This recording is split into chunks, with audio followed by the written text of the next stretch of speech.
దేవుని యొక్క వాక్యాన్ని మనం చదువుకుందామండి. లూకా సువార్త 22వ అధ్యాయము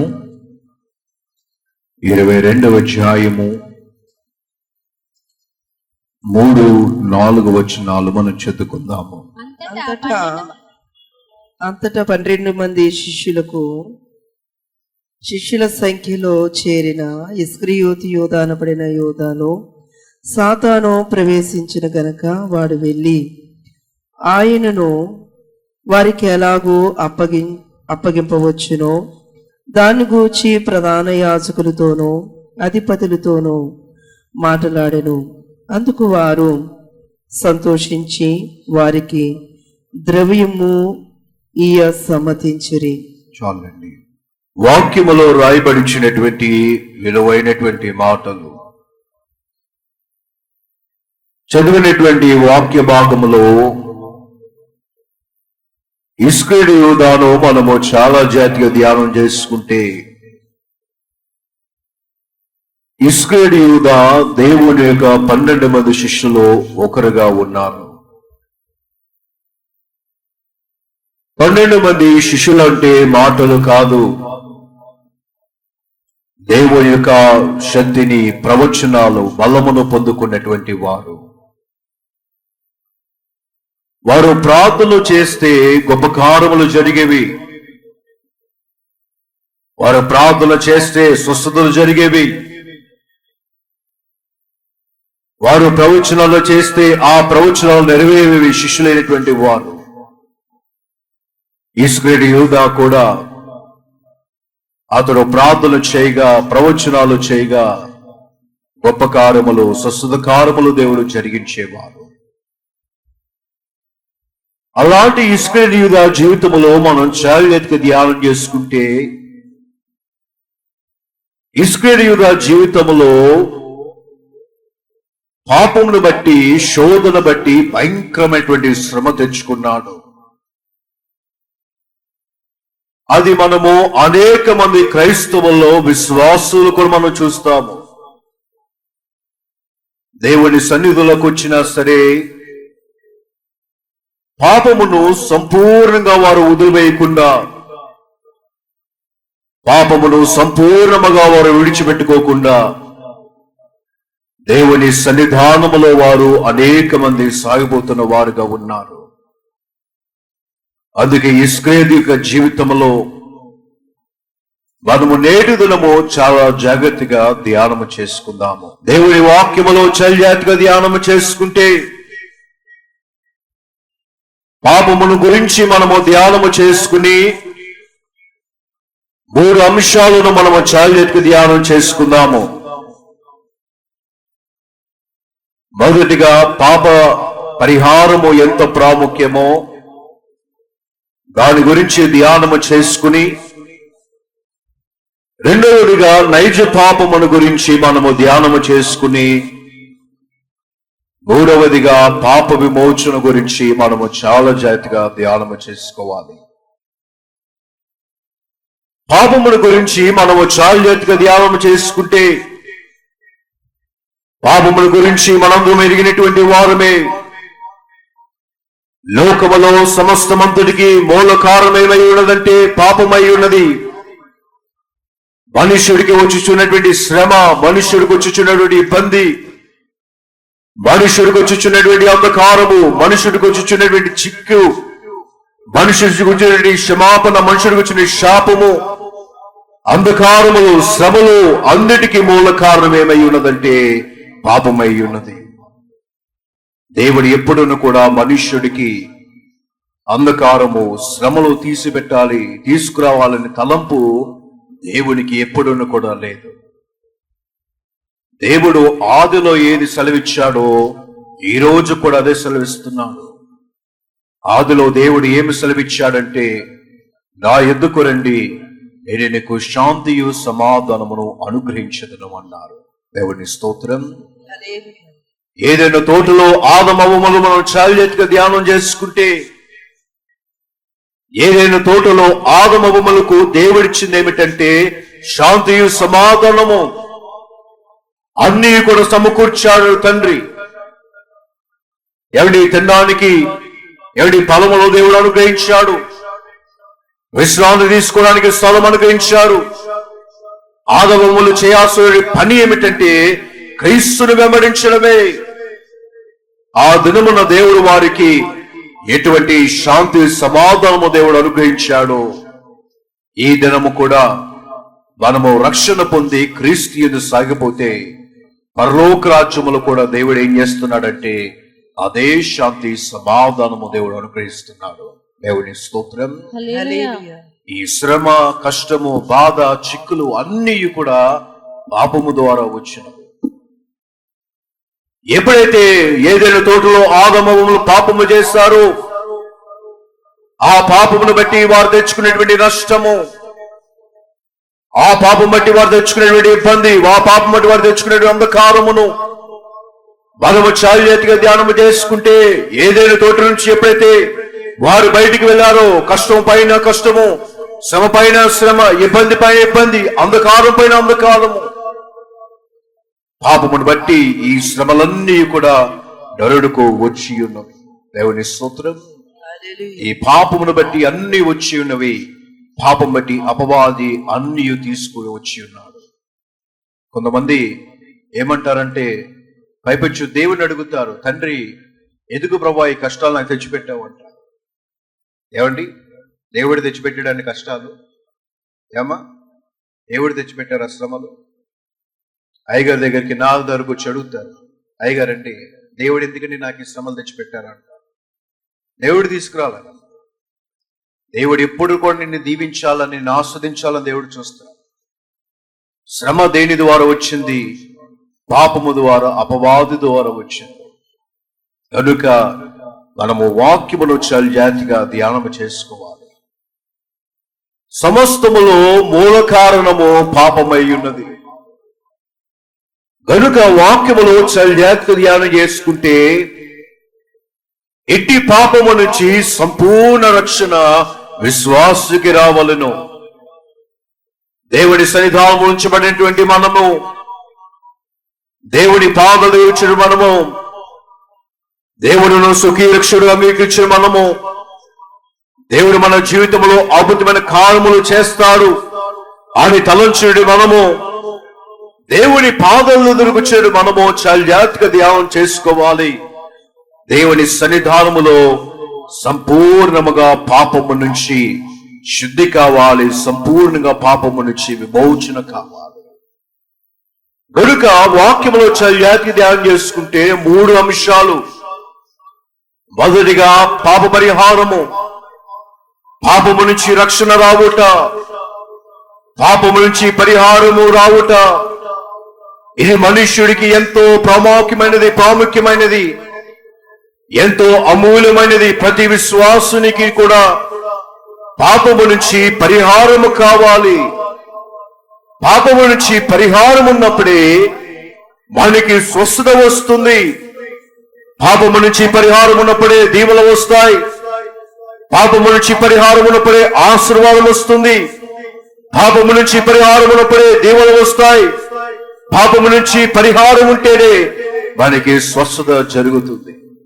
పాప పరిహారం లేకపోతే మనకు ఏమీ రాదంటే స్వస్థత రాదు, దీవెన రాదు.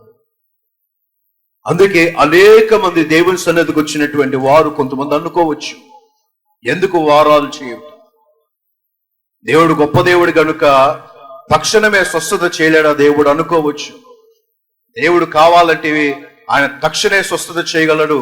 కానీ మీలో పాపము ఏమి కాదంటే పరిహారము కావాలి. దేవుడు కావాలంటే మీరు తక్షణమే స్వస్థపరచవచ్చు, కానీ మీ జీవితం మారిపోవదు. మీరున్న పాపము ఎవడి శుద్ధి కాదు. అందుకే ఎవడి పాప పరిహారము జరిగితేనే స్వస్థత, దీవెన జరిగితేనే స్వస్థత. ప్రియమైన విశ్వాసుల వాక్యమును మనం చావ్యాతిగా ధ్యానం చేసుకోవాలి. ప్రార్థన చేసేటప్పుడు కూడా మనం ఎప్పుడూ కూడా ఏం చేయాలంటే మొదటిగా మనం పాప పరిహారమును ఒప్పుకోవాలి. కొంతమంది ప్రార్థన చేసిన వెంటనే, ప్రార్థన ఎత్తిన వెంటనే వారి అంశాలు వారు వ్యత్యాస్తారు. అలా చేయకూడదు. ప్రార్థన ఎప్పుడు చేసినా సరే మొదటిగా ఏం చేయాలంటే వందనాలు చెల్లించాలి. దీనుడైన నన్ను, దీనురాలైన నన్ను, ఎన్నికలేని నన్ను ప్రభువా నీ కరుణను చూపించావు. ఈ పాపినైన నా కొరకు శిలువరక్తము కార్చావు. నీకు వందనాలు తండ్రి. ఆ వందనాలు చెప్పుకున్న తర్వాత మన పాపములు ఒప్పుకోవాలి. తండ్రి, నేను తెలిసి తెలియకుండా ఎన్నో పాపములు చేశాను, నా పాపములు క్షమించు ప్రభువా అని పాపములు ఒప్పుకొని అప్పుడు మనకి ఏ అంశం ఉందో ఆ యొక్క అంశం ఎత్తి మనం ఏం చేయాలంటే ప్రార్థనలు మనం చేయాలి. దేవుని స్తోత్రం. ప్రార్థన ఎత్తిన వెంటనే మనం ఏం చేయకూడదంటే అంశం ఎత్తేసి ప్రార్థన చేయకూడదు. ఇది అయ్యగారు నాకు నేర్పిన ప్రార్థన. ఏమండి, చిన్ననాటి కాలం నుంచి ప్రార్థన చేస్తూనే ఉన్నాం. మొదటిగా వందనాలు చెల్లించాలి, రెండవదిగా పాప పరిహారం మనం చెల్లించాలి. దేవుని స్తోత్రం. వాక్యములో చదివేట్టుగా ధ్యానం చేసుకుంటే మన షాలో జరుగుతున్న 7 మెట్ల ధ్యానములో కూడా అదే జరుగుతుంది. మన షాలో జరుగుతున్న 7 మెట్ల ధ్యానములు కూడా అదే మనం చూస్తాము. వాక్యం అయిన తర్వాత వాక్యం ఎత్తువే వందనాలు చెల్లించుట, అప్పుడు పాప పరిహారం ఉందుట. మీరు చేసిన పాపములు క్రీస్తు ఎదుట మీరు ఒప్పుకోనండి అని ఏమండి దేవుని సన్నిధానములో వారు ఏమి చేస్తున్నారంటే వారి పాపములు ఒప్పుకొనుచున్నారు. ఆ పాపములు ఒప్పుకున్న తర్వాత వారి జీవితం ఏమిటో వారు తీర్మానము చేసుకునేటువంటి వారు సమర్పణ చేసుకుంటారు. దేవునికి సమర్పణ చేసుకుని, దేవుని ఇష్టానికి సమర్పణ చేసుకుని ఆ తరుబడి దేవుడు ఎంత గొప్పవాడో ఆయనను స్తుతించి అప్పుడు 7వ మెట్టు ప్రార్థన మెట్టులోకి వెళ్తారు. దేవుని స్తోత్రం. ఆ ప్రార్థన మెట్టులో పరిశుద్ధాత్మ తండ్రి ముట్టి మన ఎడల దేవుడు ఏం చేస్తారంటే కార్యము దేవుడు జరిగిస్తాడు. దేవుని స్తోత్రం. హృదయమంతా పాపం పెట్టుకుని పరిశుద్ధాత్మ తండ్రి నన్ను ముట్టమంటే దేవుడు ముట్టుతాడండి? ముట్టడు. పాప పరిహారము లేకుండా, సమర్పణ లేకుండా, తీర్మానము లేకుండా దేవా నన్ను ముట్టు తండ్రి, నాకు స్వస్థత అనుగ్రహించు అంటే దేవుడు ముట్టడండి. ముందుగా మనకి ఏమి జరగాలంటే పాప పరిహారము జరగాలి. పాపము నుంచి రక్షణ కావాలి. పాపము నుంచి పరిహారం పొందిన తర్వాత అప్పుడు చేసిన ప్రార్థన, ఆ ప్రార్థనలు ఫలిస్తాయి. ఆ ప్రార్థన దేవుడు ఆలోకించి మనం చేసిన ప్రార్థన పట్ల దేవుడు గొప్ప కార్యములు చేయువాడు. దేవుని స్తోత్రం. దేవునికి వాక్యములు మనం చాలా ధ్యానం చేసుకుంటే ఇట్టి అమూల్యమైన పాప పరిహారము ప్రతి వారును పొందుకోవాలి. చేసినటువంటి పాపములను ఎప్పటికప్పుడు తలంచుకుంటూ వారికి వారు శుద్ధి చేసుకుంటూ ఉండాలి. శుద్ధి అనేది చాలా ప్రాముఖ్యమండి. చేసిన పాపములు ఎప్పుడూ కూడా దేవునిలో మనం ఒప్పుకోవాలి. మనం విశ్వాసులకు మార్చబడిన తర్వాత మనము పాపము చేయకూడదని మనకి తెలుసు. కానీ కొంతమంది ఆయనను పాపం చేస్తారు. ఇవి తెలిసి చేసిన పాపములు, కానీ మనకి తెలియకుండా చేసిన పాపములు కొన్ని వేలవి ఉంటాయి.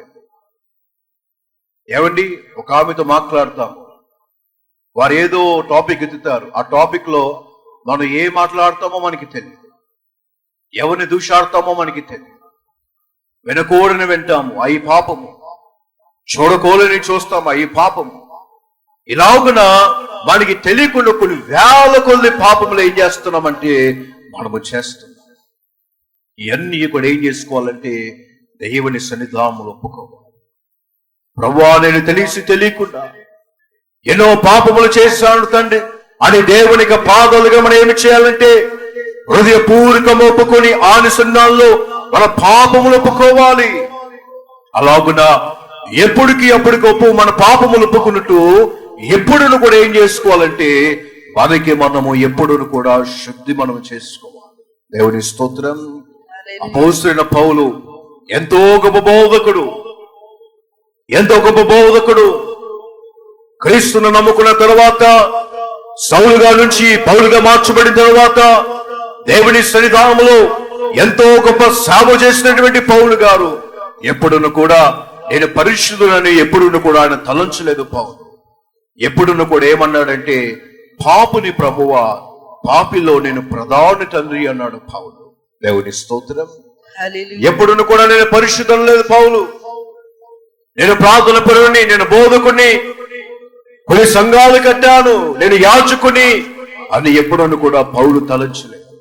ఎప్పుడు కూడా పౌలు అన్న మాట ఏమిటంటే, ప్రభువా పాపిలో నేను ప్రధాని, ప్రభువా నా పాపలను క్షమించుము తండ్రి అని తనకు తాను ఏం చేసుకున్నాడంటే శుద్ధి చేసుకున్నాడు.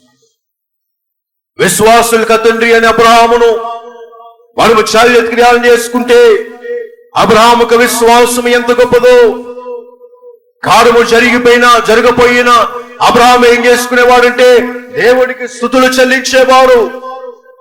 ఎవడి అబ్రహాముకు విశ్వాసము చాలా గొప్పది. అటువంటి విశ్వాసులకు తండ్రి అయిన అబ్రహాము కూడా ఎన్నడూ కూడా నేను విశ్వాసులకు తండ్రి అని, నా విశ్వాసము గొప్పదని, నేను విశ్వాసి అని ఎన్నడూ కూడా అబ్రహాము చెప్పుకోలేదు. అబ్రహాము ఎంత దీవించబడినా దేవుని ఎదుట అబ్రహాము చెప్పిన మాట ఏమిటంటే, ప్రభువా నేను బూడిద వంటి వాడును, ధూళి వంటి వాడు అన్నాడు అబ్రహాము. దేవుని స్తోత్రం. ఏమన్నాడు అబ్రహాము? నేను బూడిద వంటి వాడు, ధూళి వంటి వాడు తండ్రి, ప్రభువా నన్ను శుద్ధి చేయి, నన్ను కడుగువే ప్రభువా అని అనేక పర్యాయములు అబ్రహాము దేవుని సన్నిధానములో ఏమిటి అబ్రహాము శుద్ధి చేసుకున్నాడు. దేవుని సన్నిధానములో ఉన్నటువంటి మనము ఎప్పుడు కూడా ఏమి చేయాలంటే మన పాపములు ఒప్పుకోవాలి. ఈ లోకంలో నివాసము చేస్తున్నాము గనుక ఏమిటి మనకి ఏది కనబడదా, ఏది విడినా సమస్తము లోకమే కనబడుతుంది, సమస్తము పాపమే కనబడుతుంది. ఎక్కడి నుంచి బయటికి వెళ్ళినా సరే ఆ పాపమే కనబడుతుంది. అందుకే ఏమి చేయవలనంటే ఎప్పుడును కూడా మనము శుద్ధి చేసుకోవాలి. పౌలు గారు కట్టినటువంటి సంఘాలలో ఫిలిప్పీలు సంఘము చాలా గొప్పదండి. ఫిలిప్పీలు పట్టణమును చాలా జాగ్రత్తగా ధ్యానం చేసుకుంటే ఆ ఫిలిప్పీలు పట్టణము భయంకరమైన పాపముతో నింపబడిన పట్టణము, ఎంతో విచారమైనటువంటి పట్టణం. మీరు సొదొమ పట్టణం గురించి విన్నారు. ఆ పట్టణములో ఎంత భయంకరమైన పాపమో మీకు తెలుసు. దానికి మించిన పాపము ఫిలిప్పీల పట్టణములో ఉండేది. అటువంటి భయంకరమైన పాపముతో నింపబడినటువంటి పట్టణములోకి పౌలు గారు వెళ్ళి సేవ చేస్తే పరిశుద్ధాత్మ తండ్రి పౌలు గారు ద్వారా ఆ పట్టణములో గొప్ప కార్యములు చేశారు. ఆ ఫిలిప్పీలు సంఘము వారు ఒక సంఘముగా వారు ఏర్పడారు. పౌలు గారు అక్కడ సువార్త చేసి ఎన్ని బోధలు చేయాలో, ఎన్ని విషయాలు వారికి తెలియపరచాలో అన్ని విషయాలు పౌలు గారు సువార్త చేసి వారికి చెప్పి అక్కడి నుంచి వారు పౌలు గారు బయలుదేరి వెళ్ళిపోయారు. ఇప్పుడు అక్కడ ఉన్నటువంటి ఫిలిప్పీలు సంఘము వారి పరిధులలో వారు ఉండాలి. ఎందుకంటే ఆ పరిధుల నుంచి వారు దాటి బయటికి వెళ్తే ఆ పట్టణము చుట్టూరు అంటే కూడా ఏముందంటే పాపమై ఉన్నది. If they leave the premises and go outside, everything they say is sin. ఏమండి, వారి యొక్క పరిధులు వారు దాటి వారు బయటికి వెళ్తే ఆ పట్టణము చుట్టూరు పాపమే.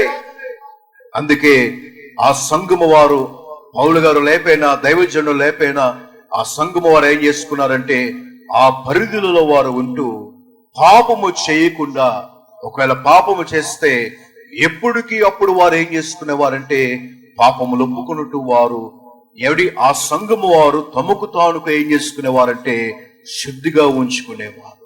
దేవుని స్తోత్రం. శుద్ధిగా ఉంచుకునేవారు, వారికి వారు శుద్ధిపరుచుకునేవారు. వారు చేసిన పాపములన్నీ కూడా దేవుని ఎదుట ఎవరి వారు ఒప్పుకున్నట్టు, పాప పరిహారం ఒప్పుకున్నట్టు ఎప్పుడు కూడా ఏం చేసుకునేవారంటే తనకు తాను ఎప్పుడును కూడా శుద్ధి చేసుకునేవారు. కనుక మనమును కూడా ఏమి చేయాలంటే ఎప్పుడును కూడా ఇలాగున పాప పరిహారం మనం పొందువారుగా ఉండాలి. దేవుని స్తోత్రం. మనం దేవుని పిల్లలైతే పరలోక రాజ్యం చేరాలంటే, పరలోకం చేరాలంటే మాటలు కాదు. మనం ఎంత పరిశుద్ధులైనా దేవుని పరిశుద్ధతకు మనం కొంచెము కూడా రాలేము. పరలోక రాజ్యం మరి ఎంత పరిశుద్ధత ఉంటుందండి? మరి పరలోక రాజ్యంకి వెళ్ళాలంటే మనం ఎంత శుద్ధులు కావాలి?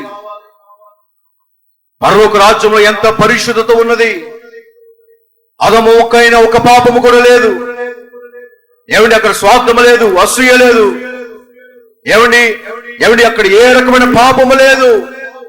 దేవుడు ఎంత పరిశుద్ధుడో పరలోక రాజ్యము కూడా అంతే పరిశుద్ధంగా ఉంది. అక్కడికి చేరాలంటే మాటలు కాదు సుమా. కనుక మనకి మనం ఎంత శుద్ధి చేసుకోవాలి, ఎంత శుద్ధి చేసుకోవాలి. వాక్యములో చర్యాత్మక ధ్యానం చేసుకుంటే జీవితాంత కాలం అంతా కూడా ఏమి చేయాలంటే మనకి మనం శుద్ధి చేసుకుంటూ ఉండాలి. జీవితాంత కాలం అంతా కూడా ఏం చేసుకోవాలంటే మనకి మనం శుద్ధి చేసుకుంటూ ఉండాలి. మన కడుక దినాల వరకు, మన కడుక రోజుల వరకు మనం ఏం చేసుకుంటూ ఉండాలంటే పాప పరిహారమును మనం పొందుతున్న వారుగానే ఉండాలి. దేవుని స్తోత్రం.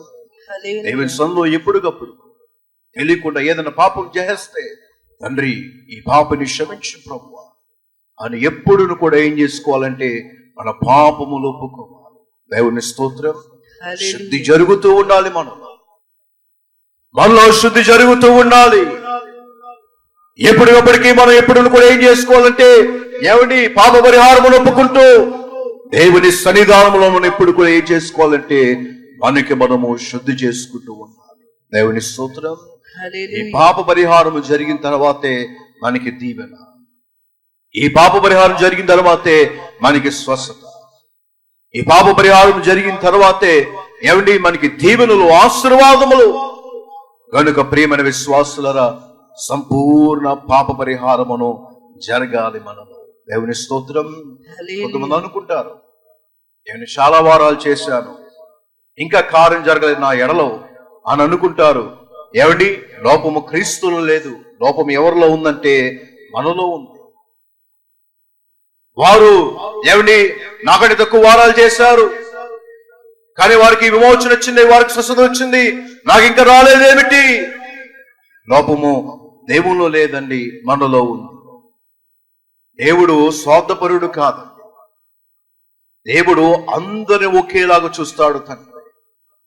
దేవునికి ఏమి లేదంటే భేదము లేదు. భేదములు పెట్టుకున్నాడు ఎవడండి? మనం పెట్టుకున్నాం భేదములు, మత భేదములు, కుల భేదములు, రంగులు బట్టి భేదములు, ఏమండి మనుష్యుడి స్థాయి బట్టి భేదములు. ఈ భేదములు మనుష్యుడు పెట్టుకున్నాడు, దేవుడికి లేదు ఆ భేదము. దేవుడికి కుల భేదం ఏంటో తెలియదు, రంగు భేదం ఏంటో తెలియదు, మత భేదం ఏంటో తెలియదు, ఏమండి స్థితి భేదం ఏంటో తెలియదు. ఆయన అందరికీ దేవుడై ఉన్నాడు. అందరినీ కూడా ఏమై ఉన్నాడంటే ఆయన ప్రేమించువాడై ఉన్నాడు. దేవుడి స్తోత్రం. అందరినీ కూడా సరి సమానంగా చూశాడు. స్పర్శాలకు వచ్చే వారిలో 100%లో 70% అన్యులు, దేవుని తెలియని వారు. ఏమండి క్రీస్తు తెలియని వారు. దేవుడు భేదం లేదు గనుక ఆయన ఏమండి మనందరికీ దేవుడు గనుక హృదయపూర్వకంగా ఏం చేసుకుంటున్నాడంటే దేవుడు చేర్చుకుంటున్నాడు. నువ్వు అన్యుడివి, ఎక్కడ నీకు స్థానం లేదంటలేదు దేవుడు. ఏమండి నువ్వు అన్యుడివి, నువ్వు పాపాత్ముడివి, ఎక్కడ నీకు స్థానం లేదంటలేదు దేవుడు. ప్రేమని విశ్వాసులరా, ఆయన భేదం లేని దేవుడు. అందరినీ ఏమి చేయవాడండి? ప్రేమించేవాడు. ప్రేమని విశ్వాసులరా, వారు దీవించబడిపోయారు, నేను దీవించబడలేదు అన్నానికి లేదు అక్కడ. దేవుడు వారిని దేవుడు వేరేలా దీవించి మిమ్మల్ని దేవుడు వేరేలా దీవించు. ఆయన అందరినీ ఏమి చేయవాడంటే దీవించేవాడు. కానీ మన పాపమును బట్టి మనకి ఇంకా ఏమి రాలేదంటే దీవెన రాలేదు. దేవుని స్తోత్రం. వారు పాపమును వదిలేస్తారు, మీరు ఇంకా ఏం చేసుకోలేదంటే వదులుకోలేదు. అందుకే ఇంకా ఏం రాలేదంటే కార్యసిద్ధింపు రాలేదు. వాక్యమును చర్యాత్మక ధ్యానం చేసుకోండి ప్రియమైన విశ్వాసులరా. అందుకే ఏమండి పాప పరిహారము హృదయపూర్వకముగా జరగాలి. పాప పరిహారము హృదయపూర్వకంగా జరగాలి. దేవుని సన్నిధిలోకి వచ్చిన మనము హృదయపూర్వకముగా మన పాపము ఒప్పుకోవాలి. మీకు పాప పరిహారం ఎప్పుడు జరిగింది అని మీకు ఎప్పుడు తెలుస్తుందంటే మీరు చేసిన పాపములని ఏం చేస్తాడంటే దేవుడు మీకు చూపిస్తాడు. మీరు పాపము చేసి మర్చిపోయిన పాపాలు కూడా ఏం చేస్తాడని దేవుడు మీకు చూపిస్తాడు. ఆ పాపములన్నీ చూసి మీరు హృదయపూర్వకంగా మీరు ఏం పడతారంటే ఎవడి వేదన పడి దుఃఖపడి ఈ పాపములన్నీ తీసే ప్రభు అని ప్రార్థన చేసిన తర్వాత మీకు సంపూర్ణముగా దేవుడు ఏం చేస్తున్నాడంటే పాప పరిహారము దేవుడు దయచేస్తున్నాడు. దేవుని స్తోత్రం. హల్లెలూయా. గనుక వాక్యము చల్యాత్కి ధ్యానం చేసుకో. దేవుని సన్నిధానములను మనము ఎప్పుడు కూడా పాప పరిహారం పొందుతూ ఉండాలి. ఎవరిని మనము శుద్ధి చేసుకుంటూ ఉండాలి. ఇలాగున పాప పరిహారం జరిగిన తర్వాతే దేవుడు మనం దీవించేవాడై ఉన్నాడు, ఆస్వాదించేవాడై ఉన్నాడు. మన ఎడల దేవుడు గొప్ప కార్యము చేయవాడై ఉన్నాడు. మనకి ఉన్నటువంటి రోగములు దేవుడు తీసివేసి స్వస్థపరచువాడై ఉన్నాడు.